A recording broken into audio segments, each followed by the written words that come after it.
Hello again, and welcome back to Granny Dorothy Visits. Today's topic is fuming and fretting, and the first reading from Wayne Dyer's Everyday Wisdom. If you control your thoughts, and your feelings come from your thoughts, then you control your feelings. And the second and last one I'm going to do today, because it's a little bit long, is from Norman Vincent Peale, The Power of Positive Thinking.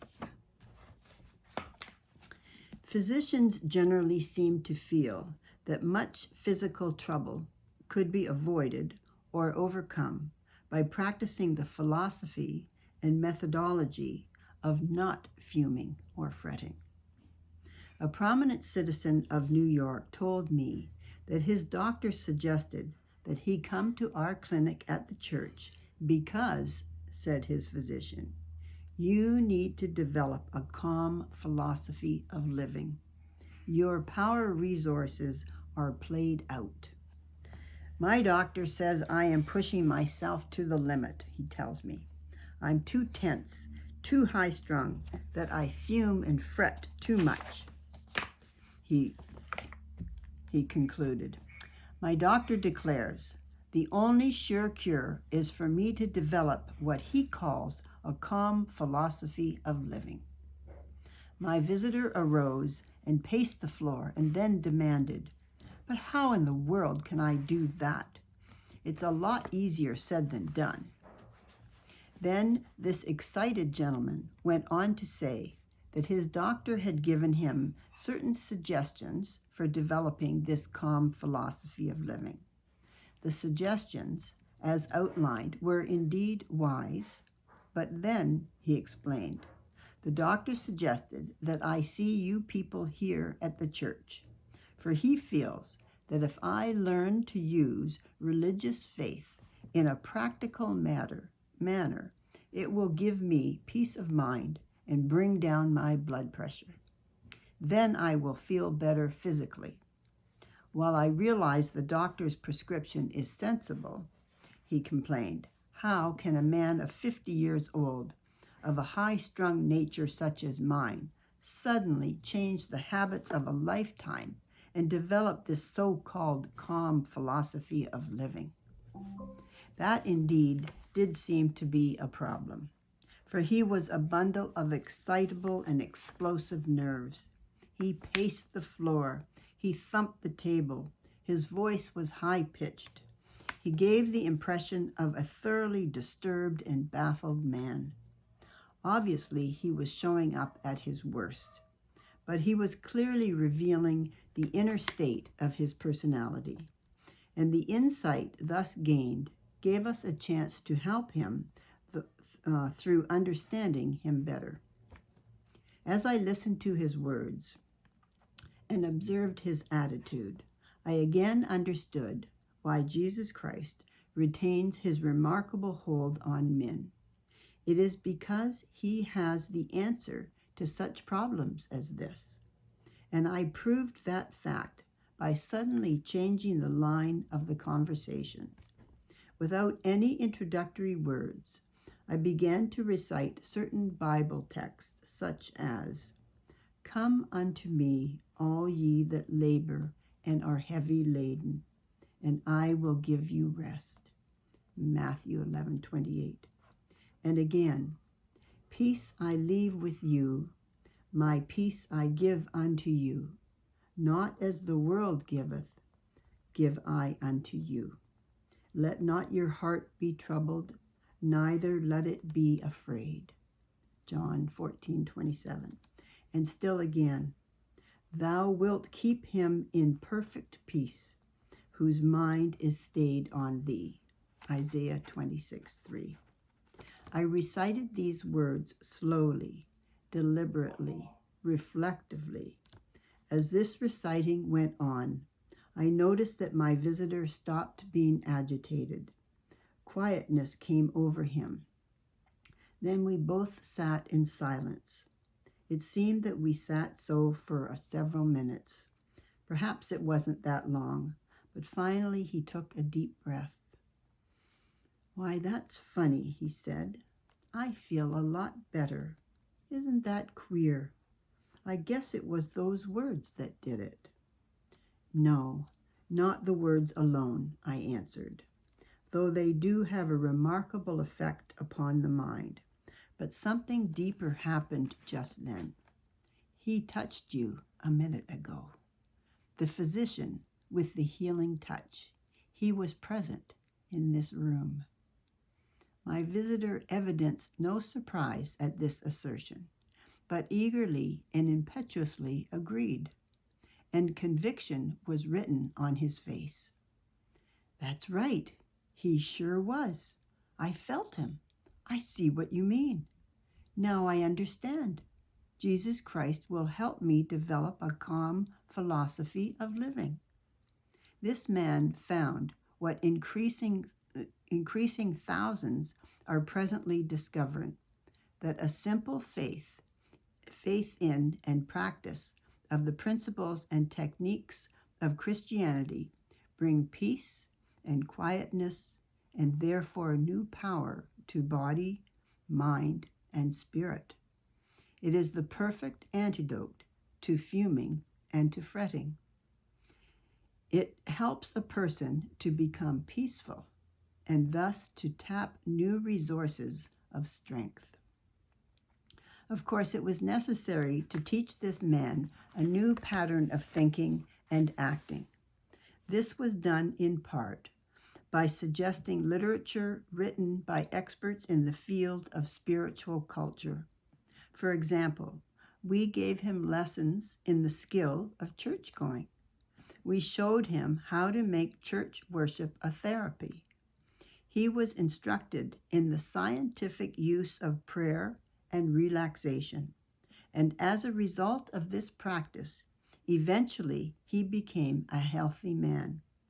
Anyone willing to follow this program and sincerely put these principles into day-by-day practice can, I believe, develop inner peace and power. Many of these techniques are outlined in this book. In attaining emotional control, the daily practice of healing techniques is of first importance. Emotional control cannot be gained in any magical or easy way. You cannot develop it by merely reading a book, although that is often helpful. The only sure method is by working at it regularly, persistently, scientifically, and by developing creative faith. I suggest that you begin with such a primary procedure as simply the practice of keeping physically still. Don't pace the floor. Don't wring your hands. Don't pound or shout or argue or walk up and down. Don't let yourself get worked up into a dither. In excitement, one's physical movements become accentuated. Therefore, begin at the simplest place, and that is by ceasing physical movement. Stand still, sit down, lie down. Certainly keep the voice down to a low pitch. In developing a calm control, it is necessary to think calmness, for the body responds sensitively to the type of thoughts that pass through the mind. It is also true that the mind can be quieted by first making the body quiet. That is to say, a physical attitude can induce desired mental attitudes. In a speech, I related the following incident, which occurred in a committee meeting that I attended.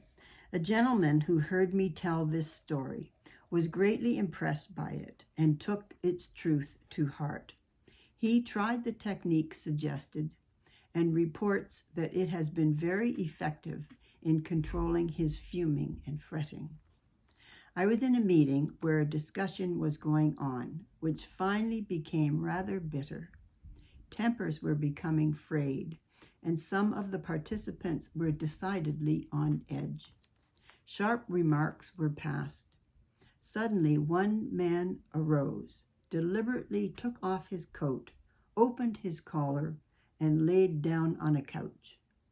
All were astonished, and someone asked if he felt ill.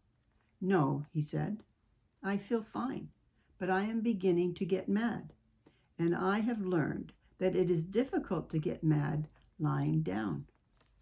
We all laughed, and the tension was broken. Then our whimsical friend went on to explain that he had tried a little trick with himself.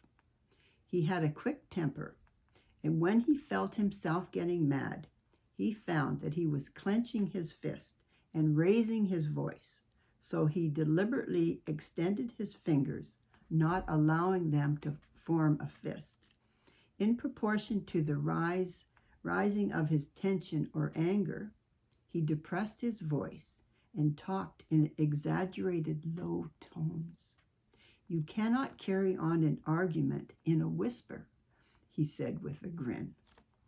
This principle can be effective in controlling emotional excitements, fretting, and tension, as many have discovered by experimentation. A beginning step, therefore, in achieving calmness is to discipline your physical reactions. You will be surprised at how quickly this can reduce the heat of your emotions. And when emotional heat is driven off, fuming and fretting subside. You will be amazed at the energy and power you will save. You will be much less tired. It is, moreover, a good procedure to practice being phlegmatic or apathetic, even indifferent. To a certain extent, even practice being sluggish. People thus constituted are less likely to emotional breaks. Highly organized individuals may do well to cultivate these reactions to a degree at least. Naturally, one does not want to lose the keen, sensitive responsiveness characteristic of the highly organized individual. But the practice of being phlegmatic tends to bring such a keyed-up personality to a balanced emotional position. Following is a technique consistent of 6 points, which I have personally found of great helpfulness in reducing the tendency to fume and fret. I have suggested its use to countless people who practice it and find it of great value. 1. Sit relaxed in a chair. Completely yield yourself to the chair, starting with your toes and proceeding to the top of your head. Conceive of every portion of the body as relaxing. Affirm relaxation by saying, "My toes are relaxed. My fingers, my facial muscles." 2. Think of your mind as the surface of a lake in a storm, tossed by waves and in tumult. But now the waves subside, and the surface of the lake is placid and unruffled. 3. Spend 2 or 3 minutes thinking of the most beautiful and peaceful scenes you have ever beheld, as, for example, a mountain at sunset, or a deep valley filled with the hush of early morning, or a woods at noonday, or moonlight upon rippling waters. In memory, relive these scenes. 4. Repeat slowly, quietly, bringing out the melody in each, a series of words which express quietness and peace, as, for example, A. Tranquility. Say it very deliberately and in a tranquil manner. B. Serenity. C. Quietness. Think of other such words and repeat them. 5. Make a mental list of times in your life When you have been conscious of God's watchful care and recall how, when you were worried and anxious, He brought things out right and took care of you. Then recite aloud this line from an old hymn. So long thy power hath kept me, sure it still will lead me on. And 6, repeat the following, which has amazing power to relax and quiet the mind. Thou wilt keep him in perfect peace, whose mind is stayed on thee. Isaiah 26:3. Repeat this several times during the day, whenever you have a fraction of a moment. Repeat it aloud if possible, so that by the end of the day, you will have said it many times. Conceive of these words as active, vital substances permeating your mind, sending into every area of your thinking of a healing balm. This is the best known medicine for taking tension from the mind. I'm going to repeat it one more time. Thou wilt keep him in perfect peace, whose mind is stayed on thee. As you work with the techniques suggested in this chapter, the tendency to fume and fret will gradually be modified. In direct proportion to your progress, the power heretofore drawn off by this unhappy habit will be felt in your increased ability to meet life's responsibilities. I think Norman Vincent Peale, this is so good, was written, I believe, in the 50s. That's why the manner of speaking is different than what we're used to. Sometimes a little hard for me to say it. But it's still very good, and it's always about trying to give us peace and love and joy in our life, and that's what I want for you. Peace, love, and joy. I send you my love.